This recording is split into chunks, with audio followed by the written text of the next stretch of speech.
외모는 국보급인데 정신은 핵폭탄급인 여자. 얼굴은 걸그룹인데 하는 짓은 혼종. 그리고 예쁠수록 경계해야 할 것도 많죠. 사람이 진짜 외로우면 이상하게 이성 보는 눈이 사라집니다. 이때 갑자기 이쁘고 친절한 여자가 다가오잖아요. 그냥 눈이 멀어요. 아무 생각 안 하고 그래 이쁜 게 착한 거지.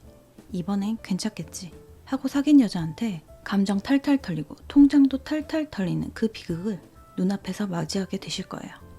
오늘은 딱 5가지. 외로워도 절대 만나면 안 되는 여자 유형. 예쁘다고, 잘 웃어준다고, 착해 보인다고 속지 마세요. 그 사람의 진짜 민낯은 초반엔 절대 안 보입니다. 진짜 잘못 만남, 전 재산, 정신건강, 자존감까지 3단 콤보로 털려요. 그러니까 오늘만큼은 눈 말고 뇌로 들어보세요. 첫 번째로 경제관념이 제로인 여자. 가방은 곧 죽어도 샤넬, 에르메스. 1년에 해외여행은 3-4번은 가줘야 하고, 걔는 비숑급 이상 키워야 감성템질 할 만하죠. 차는 무조건 독일 3사는 타야 한다는 여자. 어차피 결혼하면 다 오빠랑 내 거니까. 그 내 거 계산은 왜 전부 남자 돈으로 하고 있죠? 아직 결혼도 안 했는데 이미 남자의 통장을 설계하고 있어요.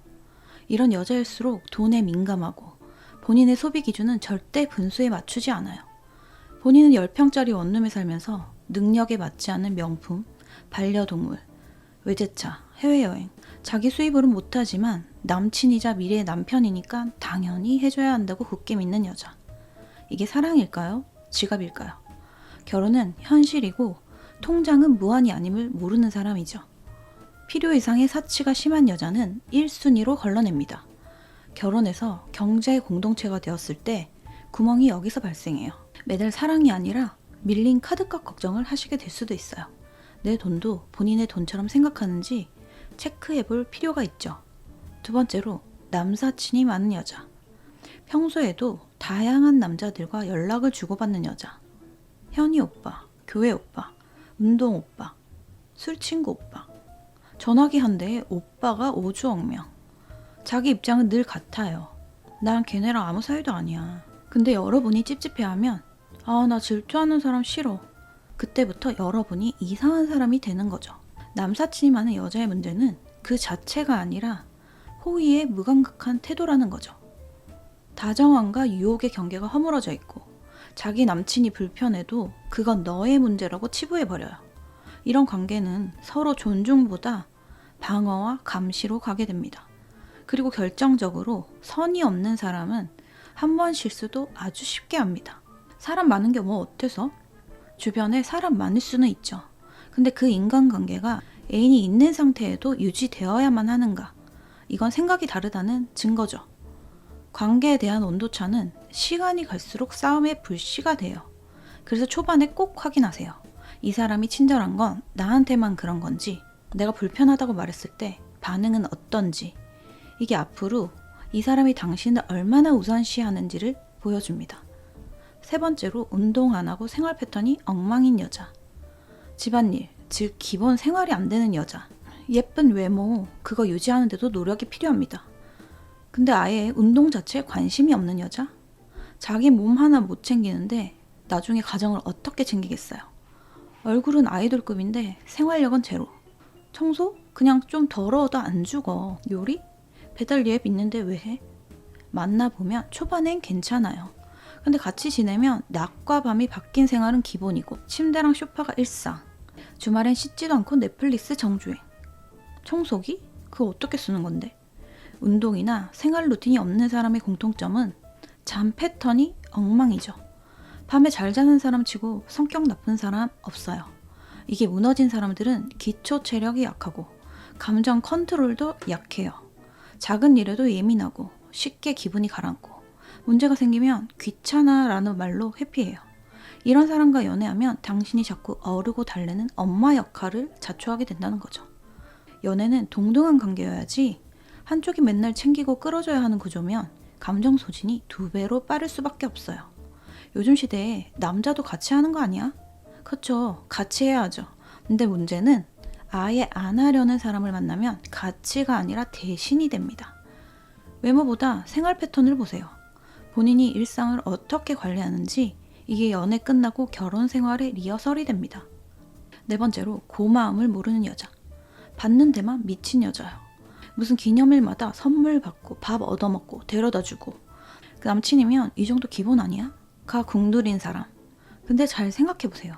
내가 해준 만큼 난 받은 적이 단 한 번이라도 있는지. 심지어 고마움도 없어요. 이런 여자 만나면 지갑은 닳고 마음은 다치게 되죠. 고마움을 모르는 사람은 절대 오래 사랑받을 수 없습니다. 사람은 받는 것보다 내가 주는 게 가치 있다고 느껴질 때 더 깊이 사랑하게 되죠. 근데 아무리 줘도 돌아오는 게 없고 고마움도 느끼지 않으면 그 사랑은 업무가 됩니다. 마치 과제처럼 숙제처럼 해야 되니까 하는 감정 노동으로 변질돼요. 연애는 순환 구조예요. 감정도 주고받고 배려도 주고받고 사랑도 주고받는 거. 근데 그중 한쪽이 계속 받기만 하면 그건 연애가 아니라 심리적 ATM기가 되는 거죠. 고장나기 전까지 계속 뽑히는 거예요. 주는 사람은 계속 고갈되고 받는 사람은 감정이 무뎌지면서 요구 수위만 올라가요. 사랑하는 사이면 아끼지 말아야지. 맞는 말이죠. 근데 그 말은 서로가 서로에게일 때만 성립합니다. 일방적인 헌신은 결국 후회로 남아요. 주는 사랑이 더 크다라는 말이 늘 맞는 건 아닙니다. 서로 나누지 않는 관계는 어느 한쪽이 무너질 수밖에 없어요. 연애 초반부터 작은 리액션을 체크하세요. 뭔가 해줬을 때 진심으로 고마워하는지, 기념일을 서로 챙기려고 했는지, 내 노력에 대한 피드백이 있는지. 이게 없다면 그 사람은 사랑받는 것만 좋아하지 사랑하는 건 잘 모르는 사람일 수도 있어요. 고마움은 기본이고 그게 없는 사람은 사랑할 자격도 없죠. 다섯 번째로 술과 향락에 빠져있는 여자. 술자리 잘 어울리고 분위기 있는 데이트 좋아하고 소맥도 잘 타고. 근데 한두 번 마셔보면 감이 와요. 이게 분위기 타는 정도인지 인생이 술에 실려가는 건지. 매번 소주 2병 넘기고 새벽 2시에 전화해서 울고 웃고 전남친 얘기 늘어놓고 주변에는 남사친이랑 술친구로 가득. 어제 기억이 안 나가 기본 대사. 이쯤 되면 확실하죠. 쾌락해로 가열, 감정 컨트롤 불가, 연애는 늘 사건 사고 모드, 핸들이 고장난 A톤 트럭과 같죠. 술과 향락에 빠져있는 여자. 도대체 왜 위험한가 하면 술 자체는 문제가 아닙니다. 문제는 술이 삶의 기본값이 되어버린 사람이죠.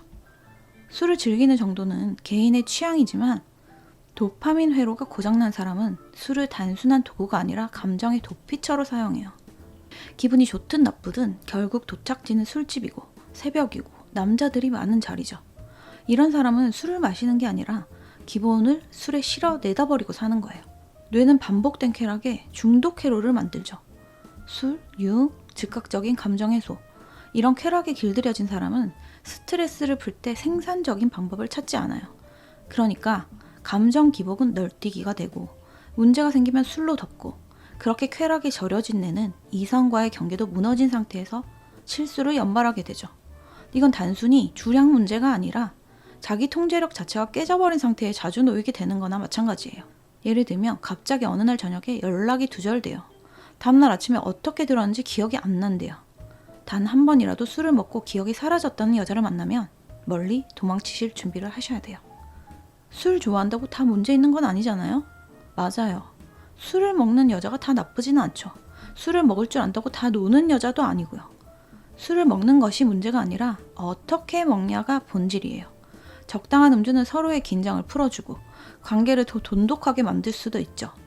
근데 매번 마시면 필름이 끊기고 음주가 감정의 끝판왕처럼 작동한다면 그건 이미 음주가 아니라 감정 폭탄, 예고편이 되는 거죠. 그래서 술을 대하는 태도를 보셔야 돼요.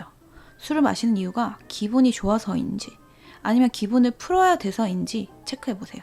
술자리에서 어떻게 행동하냐, 특히 이성과 섞여 있을 때 어떤 경계를 유지하느냐, 이게 그 사람의 인격이죠. 그리고 가장 중요한 게 문제 있는 행동에 대해서 어제는 내가 좀 심했지, 이런 식의 책임 회피가 잦다면 그 사람은 사과가 아니라 면죄부를 받으려는 겁니다. 한두 번의 실수는 있을 수 있어요. 하지만 반복되면 그건 성향이죠. 사람은 취했을 때 진짜 모습이 나옵니다.